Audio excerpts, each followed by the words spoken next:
Hello everyone, JH Medium here. Today I'm in Busan, South Korea.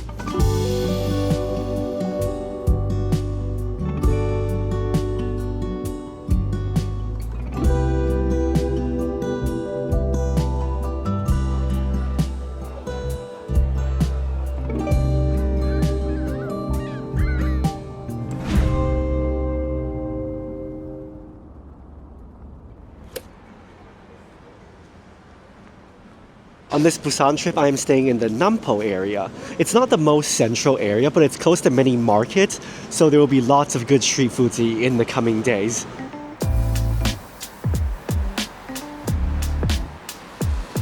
Over here used to also be where the Busan International Film Festival was held, but I think they have since moved it to a different location. Even so, the street celebrating the festival still exists here, and they have their own little avenue of stars. Let's see if I recognize some of the names or not. Here we have legendary actor Tony Leung. I'm sorry to say I don't actually recognize most of these names. Maybe I haven't watched enough movies. Before I explore more of this area, I'm kind of hungry, so lunchtime first. I got myself some ox bone soup. This is perfect for the cold weather these days. Something warm and nice. The soup is really rich, and there's some thinly sliced pieces of beef here as well. I was looking at how the people in the other tables are eating the dish, and some people pour like half of their rice into the soup. So I'm gonna do that as well. The rice should soak up all that beefy goodness from the broth. I know there's a very famous dish from this region called gukbak, which you're supposed to have the rice inside the soup. But this dish also has noodles inside, so I don't think it's a gukbak, but it's very similar, I think. Whether this is the correct way to eat it or not, I don't know. I'm just following what the locals are doing. But it turns it into this ox bone congee, which is pretty delicious. A bowl of warm soup like this is so healing in this cold weather. It's supposed to get a little bit warmer in the coming days, so during the daytime it will be above zero, and during the nighttime it will be negative. So hopefully I'll be able to explore Busan in a slightly better temperature.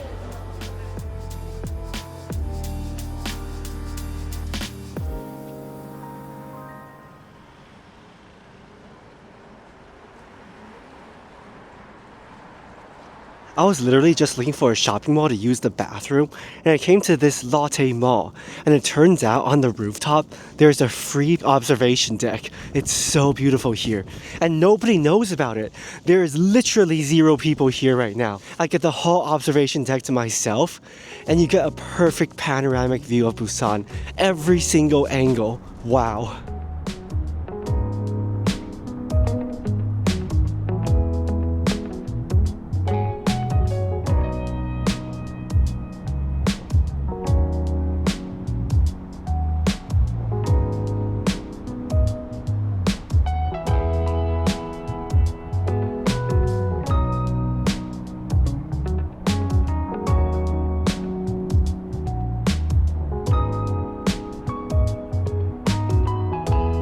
Well, that was a very nice little observatory. I think it will look even better during sunset. Maybe I'll come back again on another day.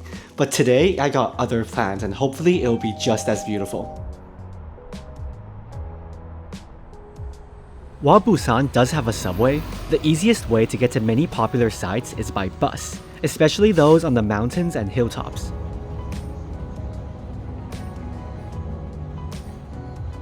Busan is known to be a very hilly city, so it can be a problem and very tiring for the residents if they sort of live in between 2 major roads on a hillside. You have to do a lot of climbing uphill or climbing downhill. So the people here thought of a solution to use monorails or little funiculars to get them up the hill. The first one I'm going to is called the Somang Stairs monorail, and this one is very special because it's actually suspended in mid-air instead of going on a track on the bottom. Looking at the speed the carriage is going, I think I can walk up faster than it. But it should be very helpful for the elderly people who live here. It certainly is very, very, very slow. Since there's nobody else here, I'm gonna give it a go.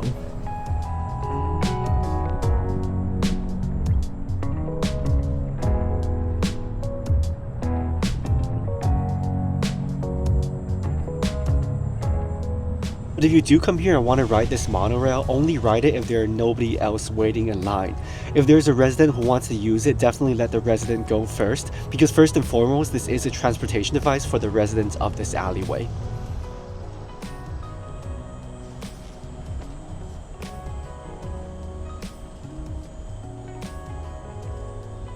I also really like how the entire alleyway is very colorful, with vibrant tiles on the steps, painted walls, and of course the monorail carriage itself in a lovely green. When most modern cities are rather monochromatic, Busan still has bright, welcoming colors in its skyline.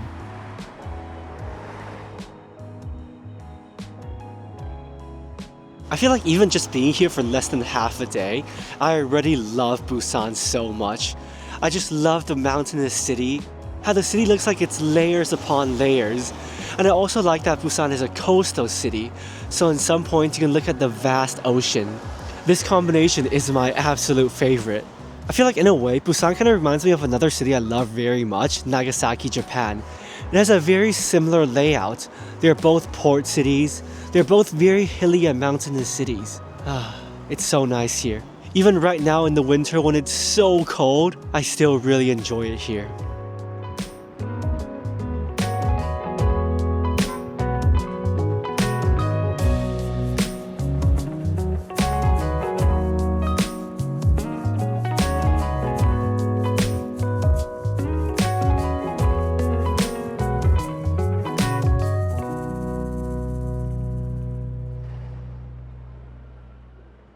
Near the Jeongan Park area I'm at right now, one of the best places in all of Busan to see the skyline at night is the Yeongju Haneulnun observation deck. Here you can see the harbor bridge in the background and Busan Tower rising above the skyline. There's something calming about watching the city light up and the sky gradually change color from blue to light purple. When solo traveling, slowing down and enjoying moments like this is probably my favorite activity.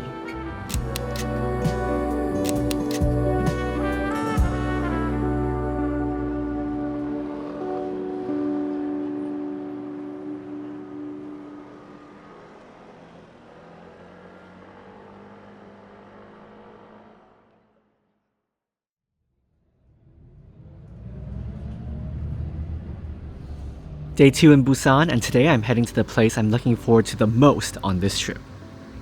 It's another beautiful day here. Every day the temperature is getting warmer, which is very nice. And today I've made it over to the Gamcheon Village.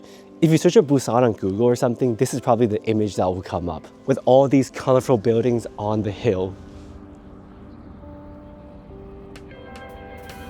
It really is a workout hiking up this village. There's so many steps.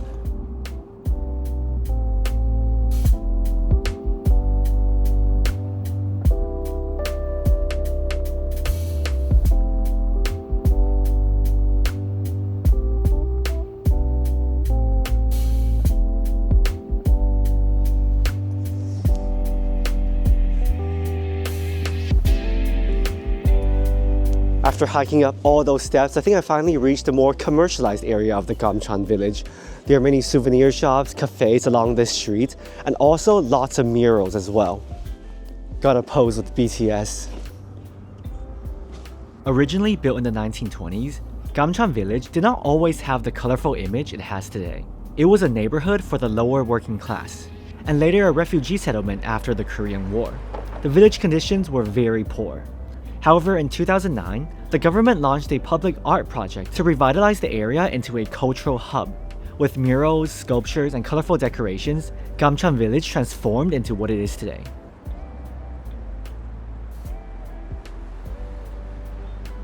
On this street, I just found a very nice little postcard shop, and I bought 3 postcards, each for 1,000 won.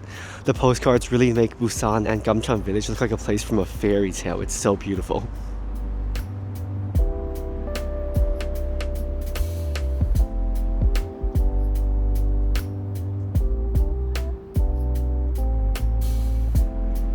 All of these cafes should have really nice views of the entire village. I'm gonna go up there and see if I can find a good spot.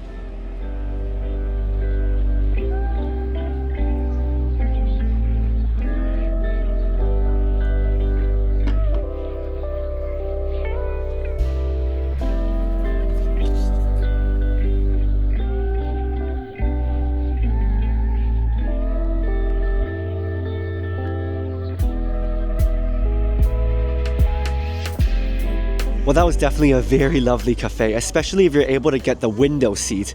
You get this perfect framing of the village in the background. But if you cannot get the window seat, the terrace is still quite nice as well. In the winter, it's just a bit cold, but in the summer, it'll be perfect. It's called Cafe from Choi.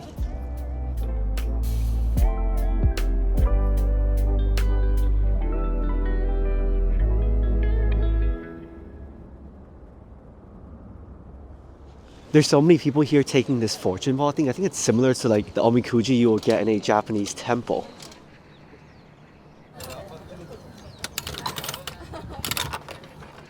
You're supposed to get the one that corresponds to your Chinese zodiac sign.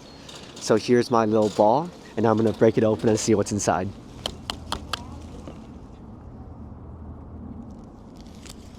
Moment of truth. Let's see what I got.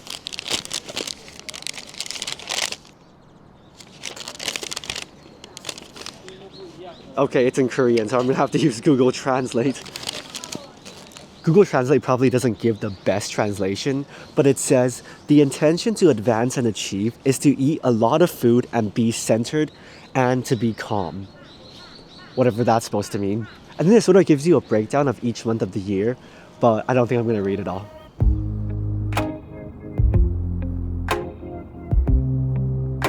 I think Gamcheon is definitely a must-visit place in Busan, but most of it is still actually residential building. So when you're walking around the alleyways, walking around the little streets and staircases, you're going through where people live.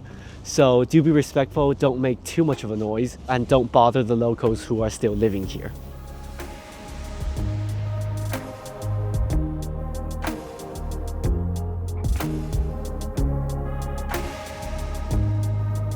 Before leaving the village, I'm gonna get something to eat first. Right by the bus station, I randomly found this little shop that serves various Korean dishes. I got this. It's called a dosirak, which is basically like a Korean bento. From the picture on the wall, it looked very interesting. Never had this before, but let's see what's inside.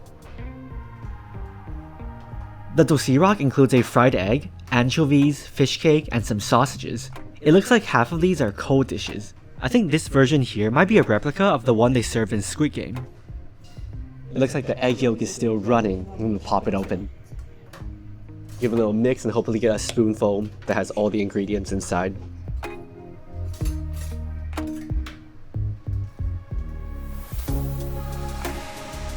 I like it. It's a mixture of different textures, the crunchy and salty anchovies, plus the soft fish cake. This really feels like a typical Korean home-cooked meal. Maybe something your family members will make for you when you go to school, when you go to work, something you eat on a train, I don't know. I guess the whole bento box presentation makes it feel very homey.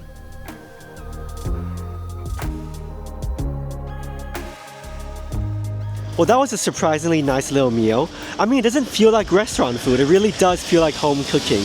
The bento box itself may not look too spectacular, but trust me, the flavors are really good. Okay, now it's time to say goodbye to Gamcheon Village, and I'm gonna head somewhere else.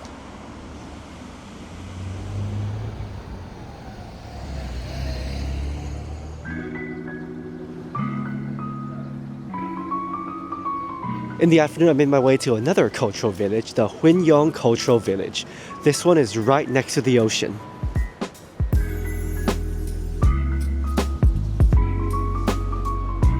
This small village is on the Yeongju Island in the south part of Busan. Similar to the Gamcheon Village, there's also many cafes and souvenir shops along this coastline. This village does feel calmer and slightly less touristy than Gamcheon, but their history is very similar. Huinnyeoul began as a residential area for people displaced during the war, and was later revitalized by artists. The white and blue color scheme makes it feel like Busan's version of Santorini. And of course, for me, anywhere with an ocean view makes me happy.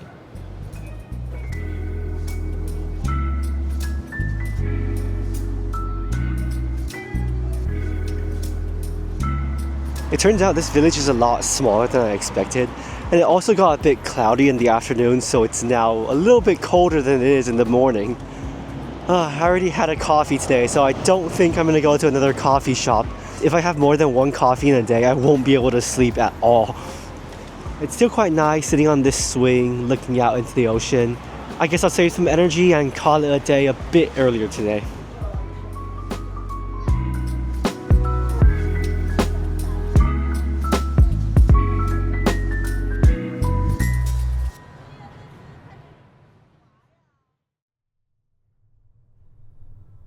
Day 3 in Busan, and before exploring the city today, I just want to show you the view from my hotel. The hotel itself is very average, but it's awesome waking up to an ocean view like this.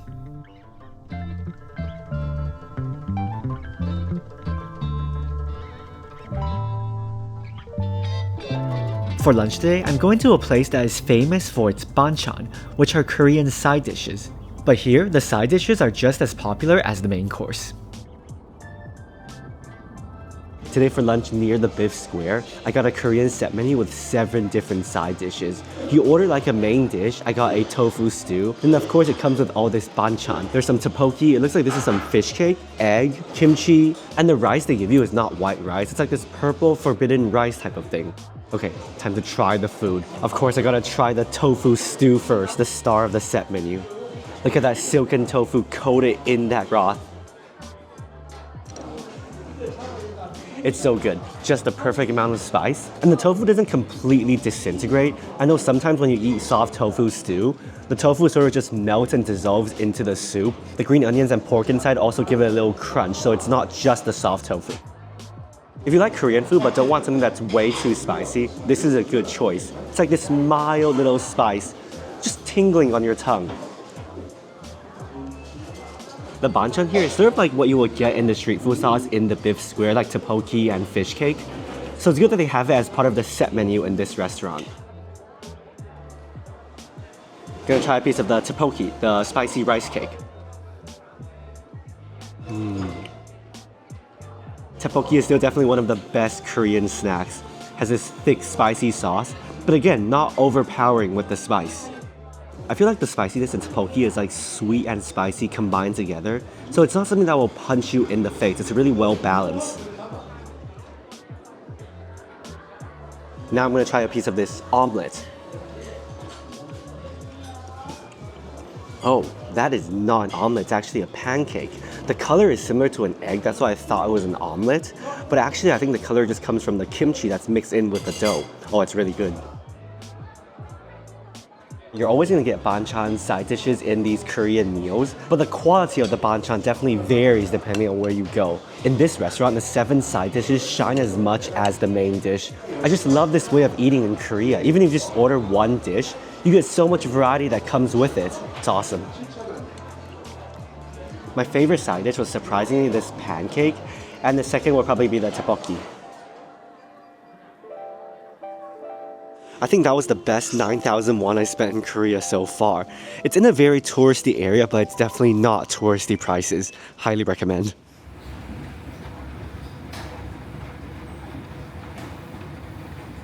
After lunch, it's time for a short walk. I'm going to head over to the Yongdusan Park near the Busan Tower. It's very close to the BIFF Square, maybe like a 5-10 minute walk, and you don't need to hike up, you can just take the escalator.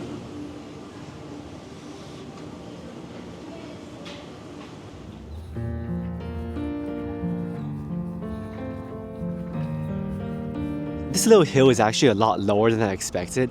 I think the main viewpoint is up on the Busan Tower, but I don't think I'm going to go up there today. It's quite expensive, and I think nearby mountain ranges or maybe even the Lotte Mall will have a similar view. But I think even if you don't go up to the Busan Tower, it's still a nice park to be at. I mean, the Busan Tower is one of the landmarks of the city, so at least just come here and take a look.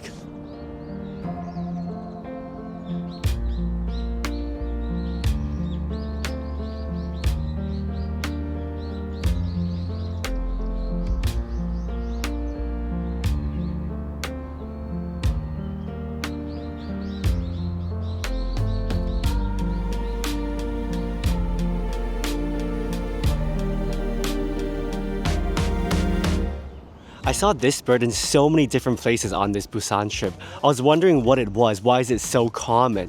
It kind of looks like a chicken or something, but no, it's actually a seagull. This is Boogie the seagull, the mascot of Busan. It became the mascot of Busan in 2002. It's always quite cute when a city has a mascot, so it becomes like a souvenir and a good way of marketing the city as well. But I think since it's winter, I haven't actually seen any real seagulls in Busan yet. The Busan Tower was built in the 70s. However, unlike many tower structures around the world, this one does not have any TV broadcasting or transmitting equipment. It's purely used as an entertainment and tourist landmark. If you want to go up, it costs 12,000 won. But since Busan is a naturally mountainous city, I don't think going up to a man-made observation tower like this is worth it. Tonight, I'm heading to a high viewpoint on Yeongju Island that will give you another great perspective of the city.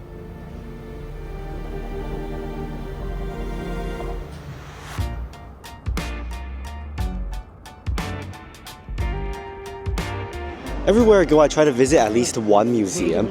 And since Busan is such an important maritime city, I decided to come to the Maritime Museum of Korea here on Yeongju Island.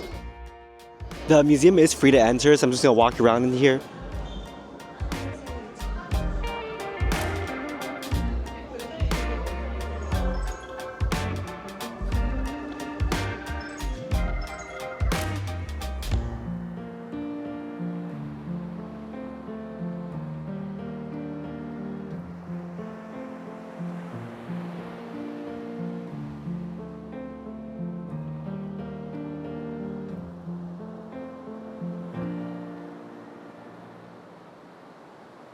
It turns out that while I'm here, many parts of the museum are under renovation. Of course it is. But it's okay. This place still has an amazing ocean view. So I'm just gonna take a short stroll by the ocean and go catch the sunset somewhere else.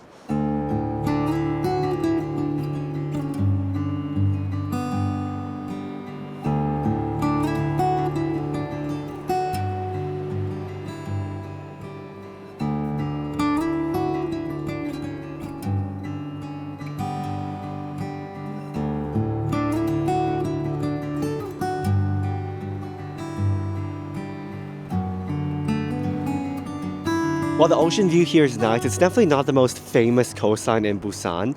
Tomorrow I have one last full day here, and I'm going to visit the east side of Busan, which is probably the area that Busan is the most well known for. So I have that to look forward to. But tonight I still want to go somewhere and catch the sunset. I may or may not make it because I just missed a bus, but even if I miss the sunset, hopefully the night view will still be nice. After a crazy minibus ride, I arrived at the lookout. And at nighttime, it's once again super cold. I did miss the sunset, but at least there's this night view. And I think in the end, it's still all worth it.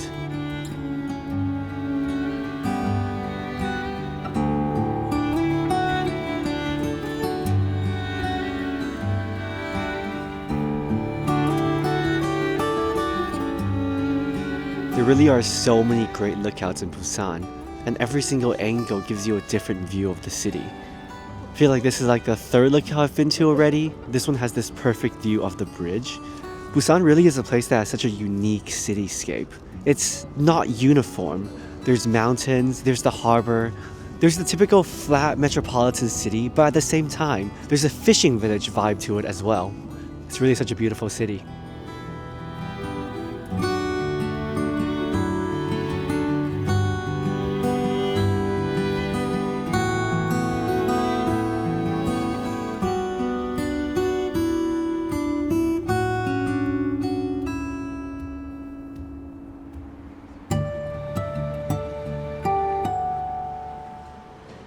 So I made it down from the mountain and I'm back at the BIFF Square area. Tonight I'm at a very interesting restaurant for dinner.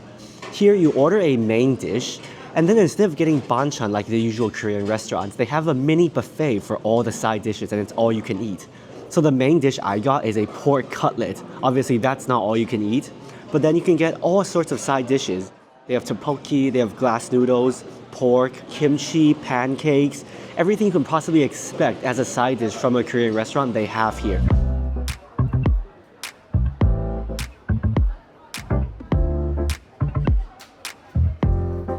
The pork is super tender, still juicy inside, and so well battered as well. I like that the batter is quite flaky. I'm gonna try the japchae, one of my favorite Korean dishes. It's this glass noodle dish.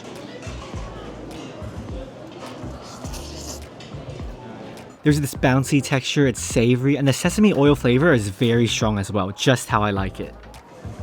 I'm not sure how common this concept is in Korea to have the banchan as an unlimited buffet, but I really like it. If you're an adult, you have to order a main course, but if you have children, you can pay an extra 8,000 won for them to just have the buffet. As for the main dishes, the menu is actually not that big. It's mainly soup dishes. but there is that one deep fried pork cutlet, and I highly recommend choosing that one.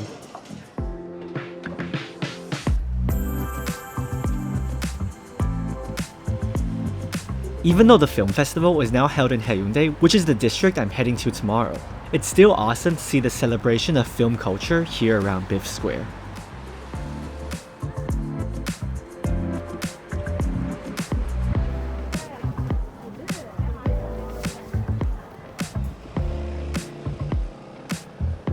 Even though I'm quite full already, before I leave the BIFF Square, there's one last thing I have to try. It's called a hotdog. From what I can tell, it's like a little pancake, and the filling inside, it's seeds. I never had something like this before, but the store owner said it's a very traditional thing from Busan. Let's try it. I think it's sweet. I think it's a dessert. I like it. The outer shell is sugary and it sort of has a texture of like a crispy mochi. It's soft, even though it's deep fried, but inside you have the nuts, so it gives it this crunchy texture.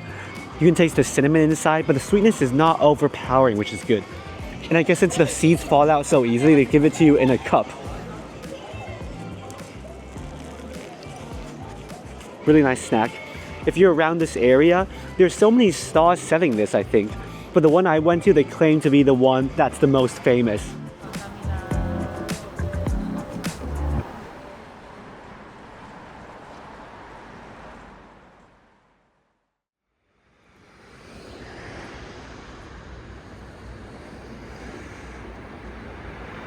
Good morning. Today is my last day here in Busan.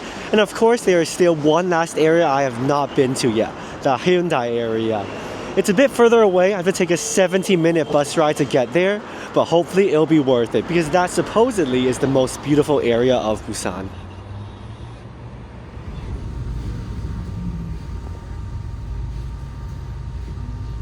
Well, that was certainly a very long bus ride, but I finally reached the entry point to my first location of the day. Now there's still another 10-minute hike to get there.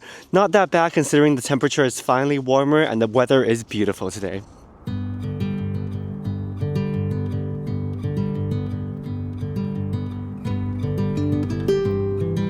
So here I am at the Haedong Yonggungsa temple. This temple is famous for being right next to the ocean, so it has this beautiful coastline view.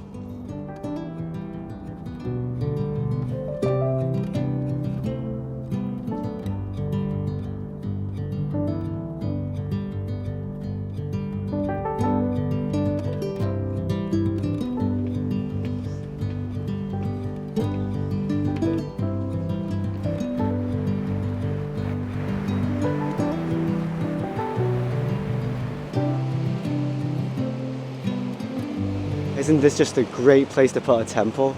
I just love being next to the ocean.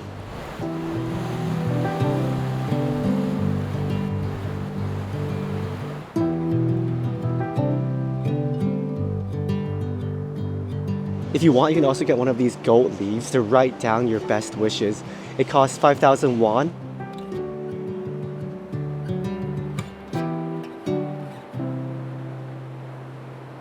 On the bridge that connects the two sides of the temple, you can participate in a lucky coin divination.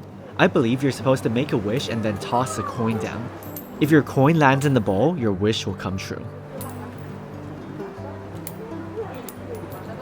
It seems quite difficult. I'm gonna try. Well, I missed completely. Over here at the main hall, there are many different prayers and donations you can make. You can buy a candle. You can donate a tile to the roof and write your prayers on there. And of course, you can also still get the gold leaves. But I think it's all cash only here, unfortunately.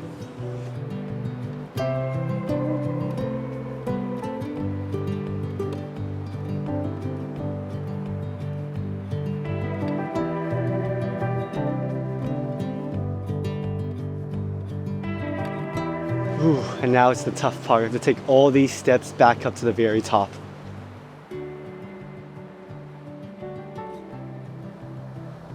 There's even a traffic safety pagoda here with a tire monument. Doesn't really suit the aesthetic of this temple. But I think you're supposed to rub it and it will grant you safety for your travels. The temple itself is not that big, but I still think it's worth visiting if you're in this area anyways, especially just for that ocean view.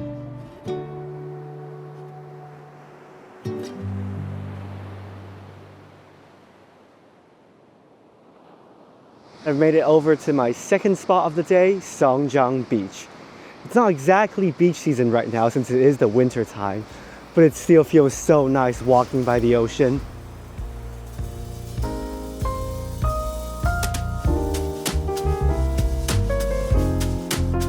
Here they're finding some of Busan's spirit animal, the seagull. It's interesting, these seagulls are not like the typical large, annoying seagulls that you will find in Europe or North America. They're quite small and cute. And they're all sort of just in one place, standing still, resting, I guess.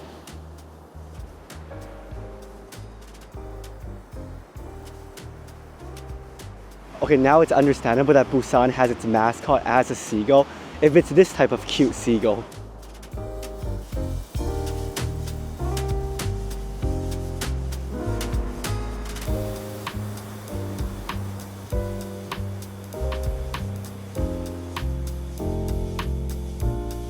For lunch today, I found a burger spot by the beach. There's nobody else here. I guess beaches really aren't popular during the winter time.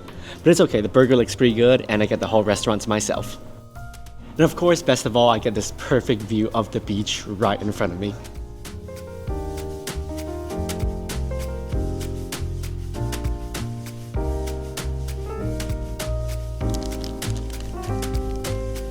The burger is actually pretty good. Nice beef patty with some mushrooms, lettuce, and tomatoes inside. I can't believe there's actually someone paddle boarding out there. It must be deathly cold if you fall in right now.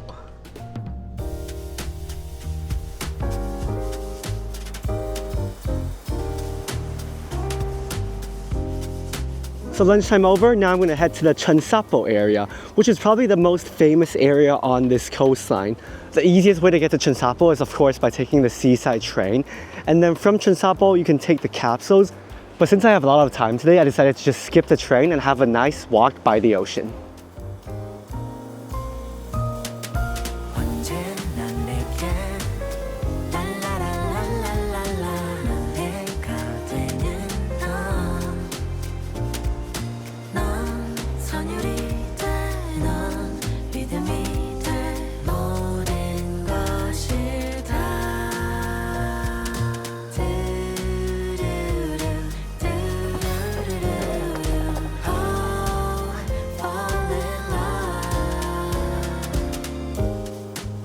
Here there's a walkway that loops out onto the ocean, and parts of it have glass floors.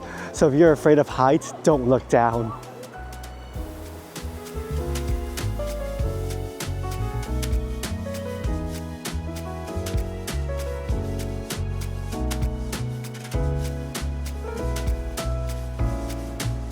Okay, I'll be honest, even though I'm not afraid of heights, it still feels kind of sketchy when it's all this glass floor. So I'm standing on the parts that have supports.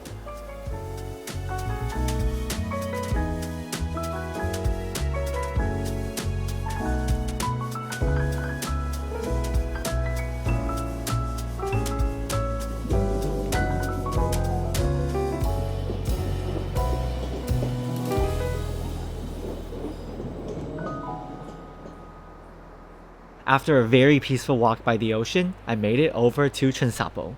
For most people visiting Busan, this is the starting point for the famous capsule railway that takes you all the way to Haeundae Beach. But even if you're only here to take the capsules, you should definitely still spend some time exploring this small fishing village. The most iconic thing here in Cheongsapo, other than the capsule train, is of course these two lighthouses, one white, one red.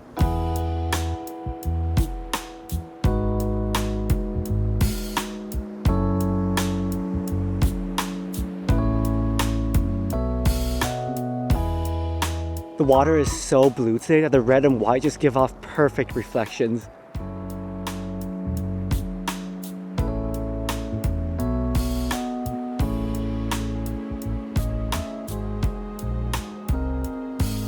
And right there in the distance, of course, there are the viral capsule trains. I'm not going to take them alone today, but when Rika and I come back to Busan together another time, we're definitely going to take the capsules.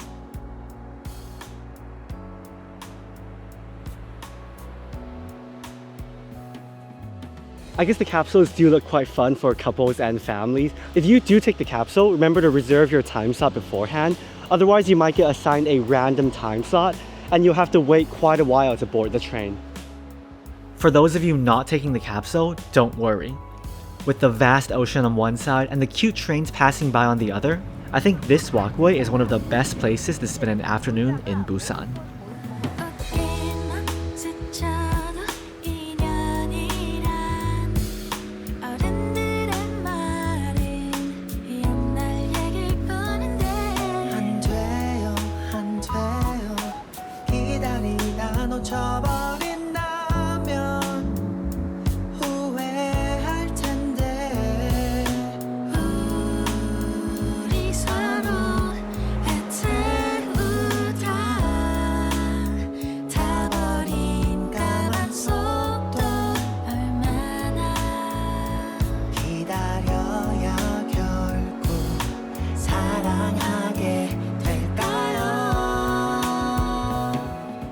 And finally, I made it to Haeundae Beach, the final stop of my Busan trip.